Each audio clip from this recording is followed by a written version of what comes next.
ಕರ್ನಾಟಕದ ಎಲ್ಲ ಸ್ಪರ್ಧಾ ಮಿತ್ರರಿಗೆ ಶಿವ ಕ್ಲಾಸ್ ಕಾರ್ನರ್ ಯೂಟ್ಯೂಬ್ ಚಾನಲ್ಗೆ ಆತ್ಮೀಯವಾದಂತಹ ಸ್ವಾಗತ. ಸ್ನೇಹಿತರೆ, ಇಂದಿನ ಒಂದು ವಿಡಿಯೋದಲ್ಲಿ ಎನ್ವೈರನ್ಮೆಂಟ್ 2025 ಮೋಸ್ಟ್ ಇಂಪಾರ್ಟೆಂಟ್ ಇವೆಂಟ್ಸ್ 2025ರ ವರ್ಷಕ್ಕೆ ಸಂಬಂಧಪಟ್ಟಂತಹ ಪ್ರಮುಖ ಪರಿಸರ ಮತ್ತು ಜೀವವೈವಿಧ್ಯಕ್ಕೆ ಸಂಬಂಧಪಟ್ಟಂತಹ ಪ್ರಮುಖ ಘಟನೆಗಳನ್ನ ಈ ವಿಡಿಯೋದಲ್ಲಿ ಚರ್ಚೆ ಮಾಡಲಾಗುವುದು. ಈ ಒಂದು ವಿಡಿಯೋ ಯಾರಿಗೆಲ್ಲ ನೆರವಾಗಲಿದೆ, ಯಾರಿಗೆಲ್ಲ ಯೂಸ್ ಆಗಲಿದೆ ಅನ್ನೋದ್ರ ಸ್ನೇಹಿತರೆ, ಯಾರೆಲ್ಲ ಕೆಪಿಎಸ್ಸಿ ಕರ್ನಾಟಕ ಲೋಕಸೇವಾ ಆಯೋಗ ಮತ್ತು ಕರ್ನಾಟಕ ಎಕ್ಸಾಮಿನೇಷನ್ ಅಥಾರಿಟಿ ನಡೆಸುವಂತಹ SDA, FDA, PC, PSI, KS, even UPSC ನಡೆಸುವಂತಹ ಐಎಎಸ್ ಎಕ್ಸಾಮ್ ಕೂಡ ಈ ಒಂದು ವಿಡಿಯೋ ಹೆಲ್ಪ್ ಆಗಲಿದೆ. ಜೊತೆಗೆ ಯಾರೆಲ್ಲ ಜಿಪಿಎಸ್ಟಿಆರ್ ಹಾಗೇನೆ PU college assistant professor exam ಕೂಡ ತಯಾರಿ ನಡೆಸ್ತಿದ್ದೀರೋ, ನಿಮ್ಮ GK ಪೇಪರ್ಗೆ ಅತ್ಯಂತ ಅಮೂಲ್ಯವಾದಂತಹ 2025ರ ಪ್ರಮುಖ ಪ್ರಚಲಿತ ಘಟನೆಗಳು, ಅದರಲ್ಲೂ ವಿಶೇಷವಾಗಿ ಎನ್ವೈರನ್ಮೆಂಟಲ್ ಮತ್ತು ಎಕಾಲಜಿಯ ಮೇಲೆ ಏನ್ ಕರೆಂಟ್ ಅಫೇರ್ಸ್ ಇರುತ್ತಲ್ಲ ಆ ಒಂದು ವಿಷಯಗಳನ್ನ ನಾನು ಸಂಗ್ರಹಣೆ ಮಾಡಿಬಿಟ್ಟು ಹಲವಾರು ಸೋರ್ಸ್ಗಳಿಂದ ಸಂಗ್ರಹಣೆ ಮಾಡಿಬಿಟ್ಟು ನಾನು ಈ ವಿಡಿಯೋದಲ್ಲಿ ನೀಡುವಂತಹ ಪ್ರಯತ್ನ ಮಾಡ್ತೀನಿ. ಖಂಡಿತ ನಾನು ಹೇಳ್ತೀನಿ, ಈ ವಿಡಿಯೋನ ಯಾರೆಲ್ಲ ನೀಟಾಗಿ ನೋಡ್ಕೊಂಡು ನೋಟ್ಸ್ ಅನ್ನ ಮಾಡ್ಕೊಳ್ತಾರೋ ಖಂಡಿತವಾಗಿ 2 ರಿಂದ 3 ಅಂಕಗಳು ಖಂಡಿತವಾಗಿ ಈ ಒಂದು ವಿಡಿಯೋದಿಂದ ಸಿಗುತ್ತೆ ಅಂತ ಹೇಳ್ತಾ, ಸ್ನೇಹಿತರೆ ಯಾರೆಲ್ಲ ಮೊದಲ ಬಾರಿಗೆ ನಮ್ಮ ಯೂಟ್ಯೂಬ್ ಚಾನಲ್ ಅನ್ನ ನೋಡ್ತಿರೋ ದಯವಿಟ್ಟು ಸಬ್ಸ್ಕ್ರೈಬ್ ಮಾಡ್ಕೊಳ್ಳಿ. ಹಾಗೇನೆ ಸ್ನೇಹಿತರೊಂದಿಗೆ ಈ ವಿಡಿಯೋನ ಶೇರ್ ಮಾಡಿ ಅಂತ ಹೇಳ್ತಾ, ಸ್ನೇಹಿತರೆ ಬನ್ನಿ ಇವತ್ತಿನ ಒಂದು ತರಗತಿಯನ್ನ ಆರಂಭ ಮಾಡೋಣ. ಮೊದಲ ಪ್ರಶ್ನೆ ಹೀಗಿದೆ: 2025ರ ವಿಶ್ವ ಪರಿಸರ ದಿನದಂದು ಒಂದೇ ಗಂಗಾ ಜಲ ಸಂರಕ್ಷಣಾ ಅಭಿಯಾನವನ್ನ ಯಾವ ರಾಜ್ಯ ಸರ್ಕಾರ ಪ್ರಾರಂಭಿಸಿತು ಅಂತ ಹೇಳಿ ಪ್ರಶ್ನೆಯನ್ನು ಕೇಳಲಾಗಿದೆ. ವಿಚ್ ಸ್ಟೇಟ್ ಗವರ್ಮೆಂಟ್ ಲಾಂಚ್ಡ್ ಒಂದೇ ಗಂಗಾ ವಾಟರ್ ಕನ್ಸರ್ವೇಷನ್ ಕ್ಯಾಂಪೇನ್ ಅಂತ ಹೇಳಿದೆ on world environment day. June 5ರಂದು ವಿಶ್ವ ಪರಿಸರ ದಿನಾಚರಣೆ ಆಗುತ್ತಲ್ಲ, ಅವಾಗ ಒಂದೇ ಗಂಗಾ ಜಲ ಸಂರಕ್ಷಣಾ ಅಭಿಯಾನ ಎನ್ನುವಂತಹ ಒಂದು ಅಭಿಯಾನವನ್ನು ಯಾವ ರಾಜ್ಯ ಸರ್ಕಾರ ಆರಂಭಿಸಿದೆ ಅಂತ ಹೇಳಿ ಕೇಳಲಾಗಿದೆ. ಬಿಹಾರ, ರಾಜಸ್ಥಾನ, ಉತ್ತರಾಖಂಡ ಹಾಗೂ ಉತ್ತರ ಪ್ರದೇಶ ಅಂತ ಇದೆ. ಸರಿಯಾದಂತಹ ಉತ್ತರ ಯಾವ್ದಾಗುತ್ತೆ ಅನ್ನೋದಾದ್ರೆ ಸ್ನೇಹಿತರೆ, ಸರಿಯಾದಂತಹ ಉತ್ತರ ರಾಜಸ್ಥಾನ ಸರಿಯಾದಂತಹ ಉತ್ತರ ಆಗುತ್ತೆ. ಯಾವುದು? ರಾಜಸ್ಥಾನ. ಇದರ ಮುಖ್ಯ ಉದ್ದೇಶ ಏನು ಅನ್ನೋದಾದ್ರೆ ಜಲ ಸಂರಕ್ಷಣೆ ಮತ್ತು ಜಲ ಜಾಗೃತಿ ಮೂಡಿಸುವಂತಹ ಉದ್ದೇಶದಿಂದ ಈ ಒಂದು ಕ್ಯಾಂಪೇನ್ ಅನ್ನು ಆರಂಭ ಮಾಡಿದರೆ ಇದರಲ್ಲಿ ಹತ್ತತ್ರ 2.53 ಕೋಟಿ ಜನತೆ ಪಾಲ್ಗೊಳ್ತಾರೆ. ಹಾಗೇನೆ 40,000 plus and 70,900 plus public institution improved water wells, ಸುಮಾರು 42,000ಗಿಂತಲೂ ಹೆಚ್ಚು ಬಾವಿಗಳನ್ನ ಪುನರುತ್ಪಾದನೆ ಮಾಡುವಂಥದ್ದು. ಜೊತೆಗೆ 1.32 crore women's were part of the effort. ಈ ಒಂದು ಒಂದೇ ಗಂಗಾ ಜಲ ಸಂರಕ್ಷಣಾ ಅಭಿಯಾನ ಇದೆಲ್ಲ, ಇದರಲ್ಲಿ 1.32 ಕೋಟಿ ಮಹಿಳೆಯರು ಭಾಗವಹಿಸ್ತಾ ಇರುವಂತಹದ್ದು ಈ ಒಂದು ಜಲ ಸಂರಕ್ಷಣೆಗೆ ಹಿಡಿದಂತಹ ಒಂದು ಕೈಗನ್ನಡಿಯಾಗಿದೆ. ಹಾಗಾಗಿ ರಾಜಸ್ಥಾನವು ಈ ಒಂದು ಉಪಕ್ರಮವನ್ನು ಆರಂಭಿಸಿದೆ ಅನ್ನೋದು ನಿಮ್ಗೆ ಗೊತ್ತಿರಲಿ ಸ್ನೇಹಿತರೆ. ಹಾಗೇನೆ ಇತ್ತೀಚೆಗೆ ಏನಾಗ್ತಾ ಇದೆ, ವಾಟರ್ ಕ್ರೈಸಿಸ್ ತುಂಬಾ ಆಗ್ತಾ ಇದೆ, ಜಲ ಬಿಕ್ಕಟ್ಟು ತುಂಬಾ ಆಗ್ತಾ ಇದೆ. ಹಾಗಾಗಿ ರಾಜಸ್ಥಾನ ಕೈಗೊಂಡಿರುವಂತಹ ಒಂದು ಏನು ಈ ಒಂದು ಉಪಕ್ರಮ ಜಲ ಸಾಕ್ಷರತೆಗೆ ಸಂಬಂಧಪಟ್ಟಂತೆ, ಜಲ ಒಂದು ಸಂರಕ್ಷಣೆಗೆ ಸಂಬಂಧಪಟ್ಟಂತೆ ಅತ್ಯಂತ ಶ್ಲಾಘನೀಯವಾದಂತಹ ಒಂದು ಕಾರ್ಯಕ್ರಮ ಆಗಿದೆ ಸ್ನೇಹಿತರೆ. ಇನ್ನು ಎರಡನೇ ಪ್ರಶ್ನೆಯನ್ನು ನೋಡೋಣ ಸ್ನೇಹಿತರೆ. ಇತ್ತೀಚೆಗೆ ರಾಮ್ಸರ್ ತಾಣಗಳೆಂದು ಗೊತ್ತುಪಡಿಸಲಾದಂತಹ ಕಿಚನ್ ಮತ್ತು ಮೆನಾರ್ ಜೌಗು ಪ್ರದೇಶಗಳು ಯಾವ ಭಾರತೀಯ ರಾಜ್ಯದಲ್ಲಿ ಇವೆ ಅಂತೇಳಿ ಕೇಳಿದ್ದಾರೆ. ಕಿಚನ್ ಮತ್ತು ಮೆನಾರ್ ಜೌಗು ಪ್ರದೇಶಗಳು ನೋಡಿ, ಈ ವೆಟ್ಲ್ಯಾಂಡ್ಸ್ ಅಂತ ಹೇಳಿ ಕರಿತೀವಿ. ಜೌಗು ಪ್ರದೇಶಗಳು ವೆಟ್ಲ್ಯಾಂಡ್ಸ್ ಅಂತಕ್ಕಂಥದ್ದು ತುಂಬಾ important HYT topic, high yielding topic ಆಗುತ್ತೆ. ಎಲ್ಲ ಎಕ್ಸಾಮ್ಗಳಲ್ಲಿ ಈ ಒಂದು ವಿಷಯದ ಮೇಲೆ ನಿರಂತರವಾಗಿ ಪ್ರಶ್ನೆಗಳು ಬರ್ತಾ ಹೋಗುತ್ತೆ ಸ್ನೇಹಿತರೆ. ಇಲ್ಲಿ ಆಪ್ಷನ್ಸ್ ಇದೆ: ಗುಜರಾತ್, ರಾಜಸ್ಥಾನ, ಹರಿಯಾಣ, ಮಧ್ಯಪ್ರದೇಶ ಅಂತಿದೆ. ಸರಿಯಾದಂತಹ ಉತ್ತರ ಯಾವ್ದಾಗುತ್ತೆ ಅನ್ನೋದಾದ್ರೆ ಸ್ನೇಹಿತರೆ, ರಾಜಸ್ಥಾನ ಸರಿಯಾದಂತಹ ಉತ್ತರ ಆಗುತ್ತೆ. ಯಾವುದು? ರಾಜಸ್ಥಾನ ಸರಿಯಾದಂತಹ ಉತ್ತರ ಆಗುತ್ತೆ. Rajasthan Khichan and Menar new Ramsar site India tally rises 91 Ramsar ತಾಣಗಳಾಗಿ ಸೇರ್ಪಡೆಗೊಂಡಿದೆ. 91ನೇ ರಾಮ್ಸರ್ ತಾಣವಾಗಿ ಯಾವುದು? ಕಿಚನ್ ಮತ್ತು Menar new Ramsar tally rise 91.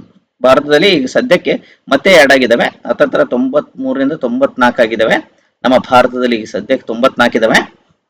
ಒಟ್ಟಾರೆಯಾಗಿ ಭಾರತ ದೇಶ ಇದೆಯಲ್ಲ 3ನೇ ಸ್ಥಾನದಲ್ಲಿದೆ. ಅತಿ ಹೆಚ್ಚು ರಾಮ್ಸರ್ ತಾಣಗಳ ಪಟ್ಟಿಯಲ್ಲಿ 3ನೇ ಸ್ಥಾನದಲ್ಲಿದೆ. ಹಾಗಾದ್ರೆ 1ನೇ ಸ್ಥಾನದಲ್ಲಿ ಯಾವ್ದಿದೆ ಅನ್ನೋದಾದ್ರೆ UK ಇದೆ, ಯುನೈಟೆಡ್ ಕಿಂಗ್ಡಮ್, ಬ್ರಿಟನ್. 2ನೇ ಪ್ಲೇಸ್ ಅಲ್ಲಿ ಯಾವ್ದಿದೆ? ಮೆಕ್ಸಿಕೋ. ಯಾವ್ದಿದೆ? ಮೆಕ್ಸಿಕೋ. ಇಷ್ಟು ಮಾಹಿತಿ ನಿಮಗೆ ಇರ್ಲಿ ಸ್ನೇಹಿತರೆ. ಹಾಗಾಗಿ ಇಲ್ಲಿ ರಾಮ್ಸರ್ ತಾಣಗಳ ಕಿಚನ್ ಮತ್ತು ಮೆನಾರ್ ಜೌಗು ಪ್ರದೇಶ ಯಾವ ಭಾರತೀಯ ರಾಜ್ಯದಲ್ಲಿದೆ ಅನ್ನೋದಾದ್ರೆ ರಾಜಸ್ಥಾನದಲ್ಲಿದೆ ಅನ್ನೋದು ನಮ್ಗೆ ಗೊತ್ತಿರಲಿ ಸ್ನೇಹಿತರೆ.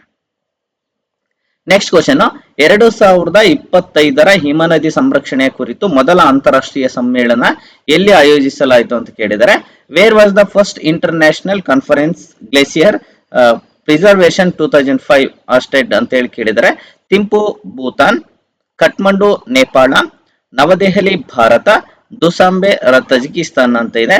High level international conservation on glacier preservation Dushanbe Tajikistan 29ರಿಂದ 31 ಮೇ 29ರಿಂದ 31ರವರೆಗೆ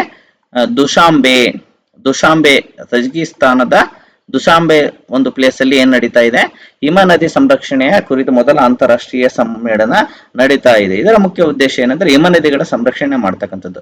ಜೊತೆಗೆ ನಿಮಗೊಂದು ಮಾಹಿತಿ ಇರಲಿ, ಯಾವ ಒಂದು ದೇಶವು ತನ್ನ 5 ಹಿಮ ನದಿಗಳನ್ನ ಕಳೆದುಕೊಂಡಿದೆ ಅನ್ನೋದಾದ್ರೆ ವೆನಿಜುವೆಲಾ. ಯಾವುದು? ವೆನಿಜುವೆಲಾ ಅಂತಕ್ಕಂಥ ದೇಶವು ತನ್ನ 5 ನದಿಗಳನ್ನ ಕಳೆದುಕೊಂಡಂತಹ ಮೊದಲ ದೇಶ ಆಗಿದೆ ಜಾಗತಿಕವಾಗಿ. ಈ ಮಾಹಿತಿ ನಿಮಗಿರಲಿ ಸ್ನೇಹಿತರೆ. ನೆಕ್ಸ್ಟ್ ಕ್ವಶನ್, ಒಡಿಸ್ಸಾ ಸ್ಟೇಟ್ ನ ಯಾವ ಒಂದು ಸಂರಕ್ಷಿತ ಪ್ರದೇಶವನ್ನ ಇತ್ತೀಚೆಗೆ ಭಾರತವು 107ನೇ ರಾಷ್ಟ್ರೀಯ ಉದ್ಯಾನವನವೊಂದು ಘೋಷಿಸಲಾಗಿದೆ ಅಂತ ಕೇಳಿದರೆ, which protected area in Odisha was recently declared India 107th national park. 107ನೇ ನ್ಯಾಷನಲ್ ಪಾರ್ಕ್ ಯಾವುದು ಅಂತ ಹೇಳಿ ಕೇಳಿದರೆ, Debrigarh, Chilika, Satkosia and Simlipal. The right answer is Similipal ಅಂತಕ್ಕಂಥದ್ದು ಸರಿಯಾದಂತ ಉತ್ತರ ಆಗುತ್ತೆ ಸ್ನೇಹಿತರೆ. ಒಟ್ಟಾರೆಯಾಗಿ ಭಾರತದಲ್ಲಿ ಈಗ ಎಷ್ಟಿದೆ? 107 ರಾಷ್ಟ್ರೀಯ ಉದ್ಯಾನವನಗಳಿದ್ದಾವೆ. ಇದು ವೆರಿ ವೆರಿ ಇಂಪಾರ್ಟೆಂಟ್. ರಾಷ್ಟ್ರೀಯ ಉದ್ಯಾನವನಗಳು ಎಕ್ಸಾಮ್ ದೃಷ್ಟಿಯಿಂದ ತುಂಬಾ ಇಂಪಾರ್ಟೆಂಟ್ ಆಗುತ್ತೆ. ನ್ಯಾಷನಲ್ ಪಾರ್ಕ್ಸ್ ಅಂತಕ್ಕಂಥದ್ದು ಪ್ರತಿ ಎಕ್ಸಾಮ್ ನಲ್ಲಿ ಇದರ ಕುರಿತಾಗಿ ಪ್ರಶ್ನೆಯನ್ನು ಕೇಳ್ತಾ ಹೋಗ್ತಾರೆ ಸ್ನೇಹಿತರೆ. ಎಲ್ಲಿದೆ ಇದು? ಸಿಮ್ಲಿಪಾಲದಲ್ಲಿದೆ. ಒಡಿಸ್ಸಾದ ಸಿಮ್ಲಿಪಾಲ ರಾಷ್ಟ್ರೀಯ ಉದ್ಯಾನವನ ಏನಾಗ್ತಾ ಇದೆ? ಇದು 107ನೇ ರಾಷ್ಟ್ರೀಯ ಉದ್ಯಾನವನ ಆಗಿ ಪ್ರಸಿದ್ಧಿಯನ್ನ ಪಡೆದಿದೆ ಅನ್ನೋದು ನಮಗೆ ಗೊತ್ತಿರಲಿ ಸ್ನೇಹಿತರೆ. ಭಾರತದಲ್ಲಿ ಎಷ್ಟು ಕರ್ನಾಟಕದಲ್ಲಿ ಎಷ್ಟು ರಾಷ್ಟ್ರೀಯ ಉದ್ಯಾನವನಗಳಿವೆ ಹೇಳಿ? 5 ರಾಷ್ಟ್ರೀಯ ಉದ್ಯಾನವನಗಳಿವೆ. ಕರ್ನಾಟಕದಲ್ಲಿ 5 ನ್ಯಾಷನಲ್ ಪಾರ್ಕ್ ಇದೆ. ಅಂಶಿ, ಬಂಡೀಪುರ, ನಾಗರಹೊಳೆ ಇವೆಲ್ಲ ಇದೆ. ನೆಕ್ಸ್ಟ್ ಕ್ವಶನ್, ವಿಶ್ವದ ಅತಿ ದೊಡ್ಡ ನವೀಕರಿಸಬಹುದಾದ ಇಂಧನ ಉದ್ಯಾನವನ ಯಾವ ರಾಜ್ಯದಲ್ಲಿದೆ ಅಂತ ಹೇಳಿ ಕೇಳಿದರೆ, ರಾಜಸ್ಥಾನ, ಗುಜರಾತ್, ತಮಿಳುನಾಡು, ಮಹಾರಾಷ್ಟ್ರ ಅಂತ ಇದೆ. ಸರಿಯಾದಂತ ಉತ್ತರ ಯಾವುದು? ಗುಜರಾತ್. ಇತ್ತೀಚೆಗೆ ಗುಜರಾತ್ ನಲ್ಲಿ ಇಡೀ ಒಂದು ವಿಶ್ವದಲ್ಲಿಯೇ ಅತಿ ದೊಡ್ಡ ನವೀಕರಿಸಬಹುದಾದ ರಿನ್ಯೂವೇಬಲ್ ಎನರ್ಜಿಯ ಒಂದು ಏನ್ ಮಾಡ್ತಾ ಇದ್ದಾರೆ, ನವೀಕರಿಸಬಹುದಾದಂತಹ ಒಂದು ಇಂಧನದ ಉದ್ಯಾನವನವನ್ನ ಆರಂಭ ಮಾಡ್ತಾ ಇದ್ದಾರೆ. ಎಲ್ಲಿ? ಗುಜರಾತ್. ಯಾವ ರಾಜ್ಯದಲ್ಲಿ? ಗುಜರಾತ್ ರಾಜ್ಯದಲ್ಲಿ ಅನ್ನೋದು ನಿಮ್ಗೆ ಗೊತ್ತಿರಲಿ ಸ್ನೇಹಿತರೆ. ಇದು ಸುಮಾರು 72,000 ಹೆಕ್ಟೇರ್ ಪ್ರದೇಶದಲ್ಲಿ ಈ ಒಂದು ಉದ್ಯಾನವನವನ್ನ ನಿರ್ಮಾಣ ಮಾಡ್ತಾ ಇದ್ದಾರೆ. ಎಷ್ಟು ಮೆಗಾವಾಟ್ ಸಾಮರ್ಥ್ಯ ಹೊಂದಿರುತ್ತೆ ಅನ್ನೋದಾದ್ರೆ 2245 ಮೆಗಾವಾಟ್. ಇಷ್ಟೆಲ್ಲ ಇಂಪಾರ್ಟೆಂಟ್ ಆಗುತ್ತೆ ಸ್ನೇಹಿತರೆ. ಇದಕ್ಕೆ ಬೆಂಬಲ ನೀಡಿರುವಂತಹ ಸಂಸ್ಥೆ ಯಾವುದು ಅಂದ್ರೆ Adani group, Adani green energy limited ಅಂತಕ್ಕಂಥದ್ದು ಸರಿಯಾದಂತಹ ಉತ್ತರ. ನಿಮಗೆ ಮಾಹಿತಿ ಇರಲಿ ಸ್ನೇಹಿತರೆ, ಇಷ್ಟು ಮಾಹಿತಿ ಇರಲಿ. ವಿಶ್ವದ ಅತಿ ದೊಡ್ಡ ನವೀಕರಿಸಬಹುದಾದಂತಹ ಇಂಧನ, world largest renewable energy park is located in which state? Gujarat is right answer. Next question, ಅರಣ್ಯ ಪರಿಸರ ವ್ಯವಸ್ಥೆಯನ್ನು ಹಸಿರು ಒಟ್ಟು ದೇಶೀಯ ಉತ್ಪನ್ನಕ್ಕೆ ಲಿಂಕ್ ಮಾಡಿದಂತಹ ಭಾರತದ ಮೊದಲ ರಾಜ್ಯ ಯಾವುದು ಅಂತ ಕೇಳಿದ್ರೆ, which state became the first in India to link forest ecosystem the green gross domestic ಅಂತ ಹೇಳ್ತಾರೆ. Green gross domestic GDP domestic product GDP ಅಂತ ಹೇಳಿ ಕರಿತೀವಲ್ಲ, ಇದಕ್ಕೆ ಲಿಂಕ್ ಮಾಡಿದಂತಹ ರಾಜ್ಯ ಯಾವುದು ಅಂತ ಕೇಳಿದರೆ Chhattisgarh, Madhya Pradesh, Kerala, Assam. The right answer is ಛತ್ತೀಸ್ಗಢವು ಈ ಒಂದು ದೊಡ್ಡ ಒಂದು ಉಪಕ್ರಮವನ್ನ ಕೈಗೊಂಡಿದೆ ಅನ್ನೋದು ನಿಮ್ಗೆ ಗೊತ್ತಿರಲಿ. ಇದು ಇಡೀ ದೇಶದಲ್ಲೇ ಮೊದಲ ಪ್ರಯತ್ನ ಅಂದ್ರೆ ಇದರ ಅರ್ಥ ಏನು ಅಂತಂದ್ರೆ, ಅರಣ್ಯಗಳಿಂದ ದೊರೆಯುವಂತಹ ಒಂದು ಆಮ್ಲಜನಕದ ಉತ್ಪಾದನೆ, ಕಾರ್ಬನ್ ಶೋಷಣೆ ಮತ್ತು ನೀರಿನ ಸಂರಕ್ಷಣೆ ಮಾಡುವಂತಹ ಉದ್ದೇಶ ಇದು ಒಳಗೊಂಡಿದೆ. ಒಟ್ಟಾರೆಯಾಗಿ ಅದಕ್ಕೆಲ್ಲ ಏನ್ ಮಾಡ್ತಾರೆ, ಆರ್ಥಿಕ ಮೌಲ್ಯವನ್ನ ನಿಗದಿಪಡಿಸುವಂತಹ ಉದ್ದೇಶವನ್ನ ಒಳಗೊಂಡಿದೆ. ನೆಕ್ಸ್ಟ್, ಏಪ್ರಿಲ್ 25 ಜನಗಣತಿಯಲ್ಲಿ 2025 ಜನಗಣತಿಯಲ್ಲಿ ಯಾವ ರಾಷ್ಟ್ರೀಯ ಉದ್ಯಾನವನವು ನೀಲಗಿರಿ ತಾಹರ್ನ ಅತಿ ಹೆಚ್ಚು ಜನಸಂಖ್ಯೆಯನ್ನು ದಾಖಲಿಸಿದೆ ಅಂತ ಕೇಳಿದ್ರೆ, 2025 ಏಪ್ರಿಲ್ ನಲ್ಲಿ ನಡೆಸಿರುವಂತಹ ಒಂದು ಏನು ಸೆನ್ಸಸ್ ಪ್ರಕಾರ ನೀಲಗಿರಿ ತಾಹರ್ ಅಂತ ಇದೆ. ನೀಲಗಿರಿ ತಾಹರ್ ಅಂತೇಳಿ ಪ್ರಾಣಿ ಇದೆಯಲ್ಲ, ಇದು ಯಾವ ರಾಜ್ಯದಲ್ಲಿ, ಯಾವ ಒಂದು ನ್ಯಾಷನಲ್ ಪಾರ್ಕ್ ಅಲ್ಲಿ ಹೆಚ್ಚು ಕಂಡು ಬರುತ್ತೆ ಅಂತೇಳಿ ಕೇಳಿದ್ರೆ, ಪೆರಿಯಾರ್ ರಾಷ್ಟ್ರೀಯ ಉದ್ಯಾನವನ, ಬಂಡೀಪುರ ರಾಷ್ಟ್ರೀಯ ಉದ್ಯಾನವನ, ಎರ್ವಿಕುಲಂ ರಾಷ್ಟ್ರೀಯ ಉದ್ಯಾನವನ, ಸೈಲೆಂಟ್ ವ್ಯಾಲಿ ನ್ಯಾಷನಲ್ ಪಾರ್ಕ್ ಅಂತಕ್ಕಂಥದ್ದು. ಸರಿಯಾದಂತಹ ಉತ್ತರ ಯಾವುದು? ಎರವಿಕುಲಂ ರಾಷ್ಟ್ರೀಯ ಉದ್ಯಾನವನ ಅಂತಕ್ಕಂಥದ್ದು ಸರಿಯಾದಂತಹ ಉತ್ತರ ಆಗುತ್ತೆ ಸ್ನೇಹಿತರೆ. ಇದು ಎಲ್ಲಿದೆ ಅಂತ ಕೂಡ ಕೇಳ್ತಾರೆ ಪ್ರಶ್ನೆ. ಕೇರಳ. ಎಲ್ಲಿದೆ? ಕೇರಳ ರಾಜ್ಯದಲ್ಲಿದೆ ನೋಡಿ. ಎರ್ವಿಕುಲಂ ಒಂದು ನ್ಯಾಷನಲ್ ಪಾರ್ಕ್ ಎಲ್ಲಿದೆ? ಕೇರಳದಲ್ಲಿದೆ. ಎಷ್ಟಿದೆ ಅನ್ನೋದಾದ್ರೆ ಇಲ್ಲಿ 841 ನೀಲಗಿರಿ ತಾಹರ್ ಕಂಡು ಬರ್ತವೆ. ಇಡೀ ದೇಶದಲ್ಲಿ ಅತಿ ಹೆಚ್ಚು ನೀಲಗಿರಿ ತಾಹರಗಳನ್ನು ಒಳಗೊಂಡಿರುವಂತಹ ನ್ಯಾಷನಲ್ ಪಾರ್ಕ್ ಯಾವುದು? ಎರ್ವಿಕುಲಂ ರಾಷ್ಟ್ರೀಯ ಉದ್ಯಾನವನ. ನೆಕ್ಸ್ಟ್, ಭಾರತದ ಯಾವ ರಾಜ್ಯದ ಕಪ್ಪಾಡ್ ಮತ್ತು ಚಾಲ್ ಕಡಲ ತೀರಗಳು ನೀಲಿ ಧ್ವಜ ಪ್ರಮಾಣೀಕರಣವನ್ನು ಪಡೆದಿವೆ ಅಂತೇಳಿ ಪ್ರಶ್ನೆಯನ್ನು ಕೇಳಲಾಗಿದೆ. Option C Kerala, options B Goa, option C Odisha, options D Tamil Nadu. The right answer is Kerala. ಕೇರಳದಲ್ಲಿ ಈ ಕಪ್ಪಾಡ್ ಮತ್ತು ಚಾಲ್ ಕಡಲ ತೀರಗಳು ಏನ್ ಪಡೆದಿದ್ದಾವೆ? ನೀಲಿ ಧ್ವಜ, ಬ್ಲೂ ಫ್ಲಾಗ್ ಅಂತ ಹೇಳಿ ಕರಿತೀವಿ. ಅತ್ಯಂತ ಸ್ವಚ್ಛ ಬಂದರು ಕಡಲ ತೀರ ಅಂತೇಳಿ ಕರೆಯಲಾಗುತ್ತೆ. ಯಾವ ರಾಜ್ಯ ಪಡೆದಿದೆ ಅನ್ನೋದಾದ್ರೆ ಕೇರಳ ರಾಜ್ಯ ಪಡೆದಿದೆ ಅನ್ನೋದು ನಮ್ಗೆ ಗೊತ್ತಿರಲಿ ಸ್ನೇಹಿತರೆ. ಕೇರಳ ರಾಜ್ಯ. ಹಾಗಾದ್ರೆ ಕರ್ನಾಟಕದಲ್ಲಿ ಯಾವ ಒಂದು ಕಡಲ ತೀರಗಳು ಈ ಬ್ಲೂ ಫ್ಲಾಗ್, ಇಟ್ ಮೀನ್ಸ್ ನೀಲಿ ಧ್ವಜ ಪ್ರಮಾಣೀಕರಣವನ್ನು ಪಡೆದಿದೆ ಅಂತೇಳಿ ನೀವು ಕಮೆಂಟ್ ಬಾಕ್ಸ್ ಅಲ್ಲಿ ನಿಮ್ಮ ಕಮೆಂಟ್ ಉತ್ತರವನ್ನ ದಾಖಲಿಸಿ ಸ್ನೇಹಿತರೆ. Next question.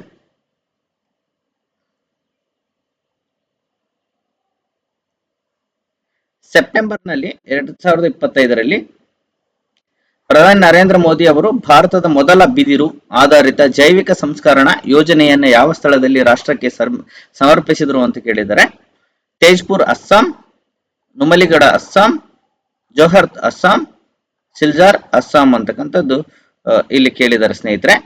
ಇಲ್ಲಿ ನೋಡಿ ಸ್ನೇಹಿತರೆ, ಇಲ್ಲಿ ಸರಿಯಾದಂತಹ ಉತ್ತರ ನುಮ್ಲಿಗಡ ಅಸ್ಸಾಂ ಅಂತ ಸರಿಯಾದಂತಹ ಉತ್ತರ ಆಗುತ್ತೆ. ಇಲ್ಲಿ ಇಂಡಿಯಾಸ್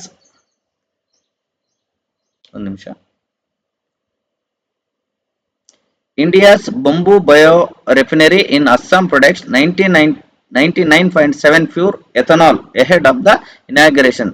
ಸುಮಾರು 99% ರಿನ್ಯೂವಬಲ್ ಮಾಡ್ತಾರೆ. ಈ ಒಂದು ಬಿದಿರು ಆಧಾರಿತ ಜೈವಿಕ ಸಂಸ್ಕರಣಾಗಾರದ ಯೋಜನೆಯನ್ನ ಯಾವ ಸ್ಥಳದಲ್ಲಿ ರಾಷ್ಟ್ರಕ್ಕೆ ಸಮರ್ಪಿಸಿದ್ರು ಅನ್ನೋದಾದ್ರೆ ಅಸ್ಸಾಂ ರಾಜ್ಯದಲ್ಲಿ ಈ ಒಂದು ಏನ್ ಮಾಡ್ತಾರೆ, ನರೇಂದ್ರ ಮೋದಿ ಅವರು ಲೋಕಾರ್ಪಣೆಯನ್ನ ಮಾಡ್ತಾರೆ ಅನ್ನೋದು ನಿಮಗೆ ಗೊತ್ತಿರಲಿ ಸ್ನೇಹಿತರೆ. Next question. ಗಂಗಾ ನದಿಯ ಮೊದಲ ಸಮೀಕ್ಷೆಯಲ್ಲಿ ಯಾವ ಭಾರತೀಯ ರಾಜ್ಯವು ಅತಿ ಹೆಚ್ಚು ಡಾಲ್ಫಿನ್ ಗಳನ್ನ ಸಂಖ್ಯೆಯನ್ನು ದಾಖಲಿಸಿದೆ ಅಂತ ಕೇಳಿದರೆ, ಅತಿ ಹೆಚ್ಚು ಡಾಲ್ಫಿನ್ ಹೊಂದಿರುವಂತಹ ರಾಜ್ಯ ಯಾವುದು ಅಂತ ಕೇಳಿದರೆ ಡಾಲ್ಫಿನ್ ಬಿಹಾರ, ಪಶ್ಚಿಮ ಬಂಗಾಳ, ಉತ್ತರ ಪ್ರದೇಶ, ಉತ್ತರಾಖಂಡ ಅಂತ ಇದೆ. The right answer is Uttar Pradesh ಅಂತಕ್ಕಂಥದ್ದು ಸರಿಯಾದಂತಹ ಉತ್ತರ ಆಗುತ್ತೆ ಸ್ನೇಹಿತರೆ. ಯಾವುದು? ಉತ್ತರ ಪ್ರದೇಶ. ಇದು ಭಾರತದ ಒಂದು ರಾಷ್ಟ್ರೀಯ ಜಲಚರ ಅಂತೇಳಿ ಕರಿತೀವಿ. ಭಾರತದ ರಾಷ್ಟ್ರೀಯ ಜಲಚರ ಯಾವುದು? ಗಂಗಾ ನದಿ ಡಾಲ್ಫಿನ್ ರಾಷ್ಟ್ರೀಯ ಜಲಚರ. ಗಂಗಾ ನದಿ ಡಾಲ್ಫಿನ್ ಅತಿ ಹೆಚ್ಚು ಕಂಡು ಬರತಕ್ಕಂಥದ್ದು ಯಾವ ರಾಜ್ಯದಲ್ಲಿದೆ? ಉತ್ತರ ಪ್ರದೇಶದಲ್ಲಿ ಕಂಡು ಬರುತ್ತೆ. ನೆಕ್ಸ್ಟ್, ಇತ್ತೀಚೆಗೆ ಜೂನ್ ನಲ್ಲಿ ನಡೆದ 2025ರ ವಿಶ್ವಸಂಸ್ಥೆಯ ಸಾಗರ ಸಮ್ಮೇಳನ ಎಲ್ಲಿ ನಡೀತು ಅಂತೇಳಿ ಪ್ರಶ್ನೆಯನ್ನು ಕೇಳಿದರೆ, where was the recently held the UN ocean conference 2025 in June taken place? France, UK, USA, Japan ಇದೆ. The right answer is France ನಲ್ಲಿ ಮೊದಲ ಬಾರಿಗೆ ಏನ್ ನಡೀತು? ವಿಶ್ವಸಂಸ್ಥೆಯ ಸಾಗರ ಸಮ್ಮೇಳನ ನಡೀತು ಅಂತೇಳಿ ನಡೆದಿದೆ ಅಂತೇಳಿ ನಿಮ್ಗೆ ಗೊತ್ತಿರಲಿ ಸ್ನೇಹಿತರೆ. ಇದರ ಉದ್ದೇಶ ಏನು? ಸಾಗರ ಸಂರಕ್ಷಣೆ. ಯಾವುದು? ಸಾಗರ ಸಂರಕ್ಷಣೆ. ಹಾಗೇನೆ ಸಾಗರ ಮಾಲಿನ್ಯ ಕಡಿತ.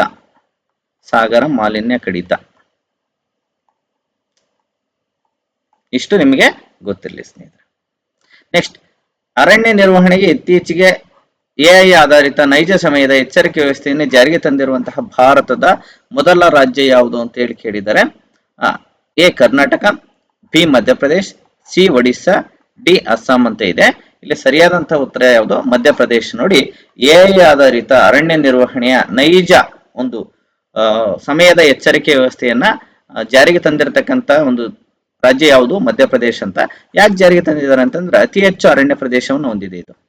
ಅತಿ ಹೆಚ್ಚು ಅರಣ್ಯ ಪ್ರದೇಶವನ್ನು ಹೊಂದಿರುವಂತಹ ರಾಜ್ಯ ಯಾವುದು? ಮಧ್ಯಪ್ರದೇಶ. ಹಾಗಾಗಿ ಆ ಒಂದು ಅರಣ್ಯದ ಮೇಲ್ವಿಚಾರಣೆಗಾಗಿ ಆರ್ಟಿಫಿಷಿಯಲ್ ಇಂಟೆಲಿಜೆನ್ಸ್ ಅನ್ನು ಬಳಸ್ಕೊಂಡ್ಬಿಟ್ಟು ಒಂದು ನೈಜ ಸಮಯದ ಒಂದು ಮೇಲ್ವಿಚಾರಣೆಯ ಎಚ್ಚರಿಕೆ ವ್ಯವಸ್ಥೆಯನ್ನ ಇದು ಪಡ್ಕೊಂಡಿದೆ ಅನ್ನೋದು ಗೊತ್ತಿರಲಿ. ನೆಕ್ಸ್ಟ್, ಇತ್ತೀಚಿನ ಜನಗಣತಿಯ ಪ್ರಕಾರ ಯಾವ ರಾಜ್ಯವು ಅತಿ ಹೆಚ್ಚು ರಣಹದ್ದುಗಳನ್ನು ದಾಖಲಿಸಿದೆ ಅಂತ ಹೇಳಿದೆ? ಗುಜರಾತ್, ರಾಜಸ್ಥಾನ, ಉತ್ತರ ಪ್ರದೇಶ, ಮಧ್ಯಪ್ರದೇಶ ಅಂತ ಇದೆ. ಇಲ್ಲಿ ಸರಿಯಾದಂತಹ ಉತ್ತರ ಯಾವ್ದಾಗುತ್ತೆ ಅಂದ್ರೆ ಸ್ನೇಹಿತರೆ, ಮಧ್ಯಪ್ರದೇಶ ಅಂತಕ್ಕಂಥದ್ದು ಸರಿಯಾದಂತಹ ಉತ್ತರ ಆಗುತ್ತೆ. ಇತ್ತೀಚೆಗೆ 2024 ಮತ್ತು 2025ರಲ್ಲಿ ಏನ್ ಮಾಡಿದ್ದಾರೆ, ಈ ಒಂದು ರಣಹದ್ದುಗಳನ್ನ ಸಮೀಕ್ಷೆಯನ್ನು ಮಾಡಿದರೆ ಅತಿ ಹೆಚ್ಚು ರಣಹದ್ದುಗಳು ಕಂಡು ಬರತಕ್ಕಂಥ ರಾಜ್ಯ ಯಾವುದು ಅಂದ್ರೆ ಮಧ್ಯಪ್ರದೇಶ ಅಂತಕ್ಕಂಥ ಸರಿಯಾದಂತಹ ಉತ್ತರ ಆಗುತ್ತೆ ಸ್ನೇಹಿತರೆ.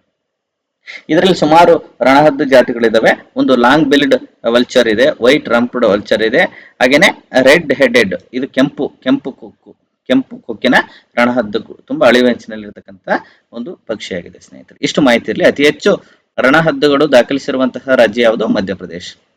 ನೆಕ್ಸ್ಟ್, ಗುಜರಾತ್ನ ಯಾವ ಗ್ರಾಮವು ಇತ್ತೀಚೆಗೆ ರಾಜ್ಯದ 4ನೇ ಸಂಪೂರ್ಣ ಸೌರಶಕ್ತಿ ಚಾಲಿತ ಗ್ರಾಮ ಅಂತೇಳಿ, ಆ ರಾಜ್ಯದಲ್ಲಿ ಸುಮಾರು ಈಗಾಗಲೇ 3 ಸಂಪೂರ್ಣ ಸೌರಚಾಲಿತ ಗ್ರಾಮಗಳು ಅಂತ ಹೇಳಿ ಘೋಷಣೆಯಾಗಿದೆ. ಮೊದೇರಾ, ಡೋಡೋ, ಪುನ್ಸಾರಿ ಅಂಡ್ ಡ್ರಾಫ್ಟ್ ಅಂತ. ದ ರೈಟ್ ಆನ್ಸರ್ ಇಸ್ ಡೋಡೋ ಅಂತಕ್ಕಂಥ. ಡೋಡೋ, ಕಚ್ ಪ್ರದೇಶದ ಡೋಡೋ ಗ್ರಾಮವು ಸಂಪೂರ್ಣವಾಗಿ ಸೌರಚಾಲಿತ ಗ್ರಾಮವಾಗಿದೆ. ಬೇರೆ ಎಲ್ಲ ಒಂದು ರಿಸೋರ್ಸ್ ಇಂದ ಆ ಒಂದು ವಿದ್ಯುತ್ ಅನ್ನು ಬಳಸೋದಿಲ್ಲ. ಅವರು ಕಂಪ್ಲೀಟ್ ಆಗಿ ಸೌರಶಕ್ತಿಯಿಂದನೇ ತಮ್ಮ ಕಂಪ್ಲೀಟ್ ವಿದ್ಯುತ್ ಅನ್ನ ಬಳಸಿಕೊಳ್ಳುವಂತಹ ಗ್ರಾಮ ಯಾವುದು? ಗುಜರಾತ್ನ ಡೋಡೋ ಗ್ರಾಮ. ನೆಕ್ಸ್ಟ್ ಕ್ವಶನ್, ಭಾರತದ ಹೊಸ ಹುಲಿ ಮೀಸಲು ಪ್ರದೇಶವಾಗಿ ರಾಷ್ಟ್ರೀಯ ಹುಲಿ ಸಂರಕ್ಷಣಾ ಒಂದು ಪ್ರಾಧಿಕಾರ NTCA ಇದೆಯಲ್ಲ, ಇತ್ತೀಚೆಗೆ ಅನುಮೋದಿಸಿದ ದೆಬ್ರಿಗಢ್ ವನ್ಯಜೀವಿ ಅಭಯಾರಣ್ಯವು ಯಾವ ರಾಜ್ಯದಲ್ಲಿದೆ ಅಂತೇಳಿ ಪ್ರಶ್ನೆಯನ್ನ ಕೇಳಲಾಗಿದೆ ಸ್ನೇಹಿತರೆ. ದೆಬ್ರಿಗರ್ ಒಂದು ಛತ್ತೀಸ್ಗಢ, ಒಡಿಸ್ಸಾ, ಜಾರ್ಖಂಡ, ಹಾಗೇನೆ ಕರ್ನಾಟಕ ಅಂತ ಇದೆ. ಇಲ್ಲಿ ಸರಿಯಾದಂತಹ ಉತ್ತರ ಯಾವುದು ಅನ್ನೋದಾದ್ರೆ ಛತ್ತೀಸ್ಗಢ ಅಂತಕ್ಕಂಥ ಸರಿಯಾದಂತಹ ಉತ್ತರ ಆಗುತ್ತೆ. ಯಾವುದು? ಅಲ್ಲಲ್ಲ, ಛತ್ತೀಸ್ಗಢ ಅಲ್ಲ, ಒಡಿಸ್ಸಾ ಸರಿಯಾದಂತಹ ಉತ್ತರ. ಯಾವುದು? ಡೆಬ್ರಿಗಢ ವನ್ಯಜೀವಿ ಧಾಮ ಇದೆಯಲ್ಲ, ಇದು ಇತ್ತೀಚೆಗೆ ಏನ್ ಮಾಡಿದ್ದಾರೆ, NTCA ರಾಷ್ಟ್ರೀಯ ಹುಲಿ ಸಂರಕ್ಷಣಾ ಪ್ರಾಧಿಕಾರ ಇದೆಯಲ್ಲ, ಅದು ಏನ್ ಮಾಡಿದೆ, ಹುಲಿ ಸಂರಕ್ಷಣಾ ಧಾಮ ಅಂತೇಳಿ ಘೋಷಣೆ ಮಾಡಿದೆ. ಡೆಬ್ರಿಗಢ್ ವನ್ಯಜೀವಿ ಧಾಮ ಎಲ್ಲಿದೆ? ಒಡಿಶಾದಲ್ಲಿದೆ. ಹುಲಿ ಸಂರಕ್ಷಣಾ ಧಾಮ ಅಂತೇಳಿ NTCA ಘೋಷಿಸಿದೆ ಅನ್ನೋದು ನಿಮ್ಗೆ ಗೊತ್ತಿರಲಿ ಸ್ನೇಹಿತರೆ. ನೆಕ್ಸ್ಟ್, ಏಷ್ಯಾದ ಅತಿ ದೊಡ್ಡ ಜಂಗಲ್ ಸಫಾರಿ ಪಾರ್ಕ್ ಅನ್ನು ಯಾವ ರಾಜ್ಯದಲ್ಲಿ ಸ್ಥಾಪಿಸಲಾಗಿದೆ? ಜಂಗಲ್ ಸಫಾರಿ ಪಾರ್ಕ್ ಯಾವ ರಾಜ್ಯದಲ್ಲಿ ಸ್ಥಾಪಿಸಿದೆ ಅಂತೇಳಿ ಕೇಳಿದರೆ, A Haryana, B Madhya Pradesh, C Rajasthan, D Gujarat. The right answer is Haryana. ಇಲ್ಲಿ ಹರಿಯಾಣದಲ್ಲಿ ಏನ್ ಮಾಡಿದ್ದಾರೆ, ಅತಿ ಹೆಚ್ಚು ದೊಡ್ಡ, ಇಡೀ ಏಷ್ಯಾ ಖಂಡದಲ್ಲಿ ಅತಿ ದೊಡ್ಡ ಒಂದು ಏನ್ ಮಾಡಿದ್ದಾರೆ, ಜಂಗಲ್ ಸಫಾರಿ ಪಾರ್ಕ್ ಅನ್ನ ಸ್ಥಾಪನೆ ಮಾಡಿದ್ದಾರೆ ಅನ್ನೋದು ನಿಮ್ಗೆ ಗೊತ್ತಿರಲಿ ಸ್ನೇಹಿತರೆ. ನೆಕ್ಸ್ಟ್, ಅಕ್ಟೋಬರ್ 2025ರ ಹೊತ್ತಿಗೆ ಭಾರತದಲ್ಲಿ ಒಟ್ಟು ಹುಲಿ ಮೀಸಲು ಪ್ರದೇಶಗಳ ಸಂಖ್ಯೆ ಎಷ್ಟು ಅಂತೇಳಿ ಪ್ರಶ್ನೆಯನ್ನು ಕೇಳಿದ್ದಾರೆ. ಒಟ್ಟಾರೆಯಾಗಿ 2025ರಷ್ಟಿಗೆ ಎಷ್ಟಿದಾವೆ ಅಂತೇಳಿ 52, 54, 56, 58 ಇದೆ. ಇಲ್ಲಿ ಸರಿಯಾದಂತಹ ಉತ್ತರ ಯಾವ್ದಾಗುತ್ತೆ? 58 ಸರಿಯಾದಂತ. ಆಪ್ಷನ್ಸ್ ಡಿ ಸರಿಯಾದಂತ ಉತ್ತರ ಆಗುತ್ತೆ. ಈ ಪ್ರಸ್ತುತ ಎಷ್ಟಿದಾವೆ? 58 ಹುಲಿ ಸಂರಕ್ಷಿತ ಧಾಮಗಳಿದಾವೆ. ಹುಲಿ ಸಂರಕ್ಷಿತ ಧಾಮಗಳಿವೆ ಎಲ್ಲಿ? ಭಾರತದಲ್ಲಿ. ಹಾಗಾದ್ರೆ ಕರ್ನಾಟಕದಲ್ಲಿ ಎಷ್ಟಿದೆ? 5 ಇದಾವೆ. ಯಾವುವು? ಒಂದು ಬಂಡೀಪುರ, 2 ನಾಗರಹೊಳೆ, 3 ಭದ್ರಾ ಹುಲಿ ಸಂರಕ್ಷಿತ ಧಾಮ, BRT, ಹಾಗೇನೆ ಕಾಳಿ. ಈ 5 ಕೂಡ ಏನಾಗಿದೆ, ಹುಲಿ ಸಂರಕ್ಷಿತ ಧಾಮಗಳು ಹೊಂದಿರತಕ್ಕಂತ ಪ್ಲೇಸ್ಗಳಾಗಿದ್ದಾವೆ ನಮ್ಮ ಕರ್ನಾಟಕದಲ್ಲಿ. ಇನ್ನು ಒಂದು ಕೊಂಬಿನ ಖಡ್ಗಮೃಗಗಳನ್ನು ಬೇಟೆಯಾಡದಂತೆ ರಕ್ಷಿಸಲು ಭಾರತೀಯ ಯಾವ ರಾಜ್ಯ ಸರ್ಕಾರ ಆಪರೇಷನ್ ಫಾಲ್ಕನ್ ಅನ್ನುವಂತ ಒಂದು ಉಪಕ್ರಮವನ್ನು ಆರಂಭಿಸಿದೆ ಅಂತ ಹೇಳಿ ಕೇಳಿದ್ದಾರೆ. Operation Falcon was launched by which Indian state government to safeguard one horned rhinoceros from poaching ಅಂತಿದೆ. Paschima Bangala, Assam, Bihar and Tripura. The right answer is Assam ಅಂತಕ್ಕಂಥದ್ದು ಆಪರೇಷನ್ ಒಂದು ಕೊಂಬಿನ ಗೆಂಡಮೃಗವನ್ನು ಸಂರಕ್ಷಣೆ ಮಾಡಕ್ಕೆ ಈ ಉಪಕ್ರಮವನ್ನು ಆರಂಭಿಸಿದೆ ಸ್ನೇಹಿತರೆ. ನೆಕ್ಸ್ಟ್, 11ನೇ ಹಸಿರು ಆರ್ಥಿಕ ಶೃಂಗಸಭೆ 2025 ಯಾವ ನಗರದಲ್ಲಿ ಆಯೋಜಿಸಲಾಗಿದೆ ಅಂತೇಳಿ ಪ್ರಶ್ನೆ ಕೇಳಿದ್ದಾರೆ. In which city was the 11th world green economy summit 2025 24 organisation, Abu Dhabi UAE, Doha Qatar, Dubai UAE, ಡಿ Muscat Oman. The right answer is Dubai. ದುಬೈಯಲ್ಲಿ ಈ ಒಂದು ಮೊದಲ 11ನೇ ವಿಶ್ವ ಹಸಿರು ಆರ್ಥಿಕ ಶೃಂಗಸಭೆಯನ್ನ ಆಯೋಜನೆ ಮಾಡಿದರೆ UAE ನ ದುಬೈಯಲ್ಲಿ. ಗ್ರೀನ್ ಎಕಾನಮಿ ಅಂದ್ರೆ ಏನಂತಂದ್ರೆ ಲೋ ಕಾರ್ಬನ್ ಗ್ರೋತ್ ಇರಬೇಕು, ಹಾಗೇನೆ ರಿಸೋರ್ಸ್ ಎಫಿಸಿಯನ್ಸಿ ಇರಬೇಕು, ಹಾಗೇನೆ ಸೋಷಿಯಲ್ ಇನ್ಕ್ಲೂಸಿವ್ ಇರಬೇಕು, ಅಂದ್ರೆ ಸಾಮಾಜಿಕ ಒಳಗೊಳ್ಳುವಿಕೆ, ಎಲ್ಲರನ್ನು ಒಳಗೊಳ್ಳುವಿಕೆ ಇರಬೇಕು. ಇದೆಲ್ಲ ಆದಾಗ ಏನಂತ ಕರಿತೇವೆ, ಸಸ್ಟೈನಬಲ್ ಡೆವಲಪ್ಮೆಂಟ್ ಅಂತ ಕರಿತೀವಿ. ಸುಸ್ಥಿರ ಒಂದು ಅಭಿವೃದ್ಧಿ ಅಂತಂದ್ರೆ ಗ್ರೀನ್ ಎಕಾನಮಿಯನ್ನು ಅಳವಡಿಸಿಕೊಳ್ಳೋದೇ ಸುಸ್ಥಿರ ಅಭಿವೃದ್ಧಿ ಅಂತ ಹೇಳ್ತಾರೆ. ಈ ಒಂದು 11ನೇ ವಿಶ್ವ ಹಸಿರು ಆರ್ಥಿಕ ಶೃಂಗಸಭೆ ಎಲ್ಲಿ ಆಯೋಜನೆ ಆಗಿತ್ತು?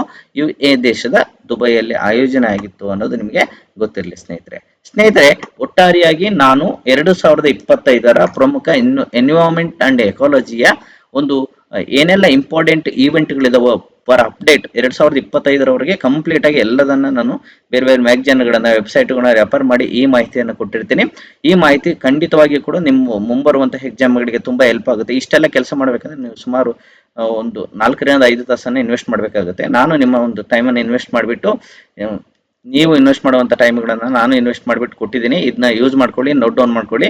ನಿಮ್ಮ ಮುಂಬರುವಂಥ ಎಲ್ಲ ಪರೀಕ್ಷೆಗಳಿಗೆ ಇದು ಖಂಡಿತ ಹೆಲ್ಪ್ ಆಗುತ್ತೆ ಅಂತ ಹೇಳ್ತಾ, ಸ್ನೇಹಿತರೆ, ಈ ಒಂದು ವಿಡಿಯೋ ನಾನು ನೀಡಿರುವಂತಹ ಮಾಹಿತಿ ನಿಮಗೇನಾದರೂ ಇಷ್ಟ ಆಯಿತು ಅಂತಂದ್ರೆ ಒಂದು ಲೈಕ್ ಕೊಡಿ, ಹಾಗೇನೆ ಕ್ಲಾಸ್ ಹೇಗಿತ್ತು ಅಂತೇಳಿ ಕಮೆಂಟ್ ಮಾಡಿ, ಹಾಗೇನೆ ಎಲ್ಲ ಸ್ನೇಹಿತರು ಒಂದಿಗೆ ಈ ವಿಡಿಯೋನ ಶೇರ್ ಮಾಡಿ. ಇದು ಉಚಿತವಾದಂತಹ ಉಪಕ್ರಮ ಆಗುತ್ತೆ. ಹಾಗೇನೆ ಎಲ್ಲರೂ ಸಹ ಸಬ್ಸ್ಕ್ರೈಬ್ ಮಾಡ್ಕೊಂಡು ನೋಡಿ ಅಂತ ಹೇಳ್ತಾ ಮತ್ತೆ ಮತ್ತೊಂದು ವಿಡಿಯೋದೊಂದಿಗೆ ಸಿಗೋಣ.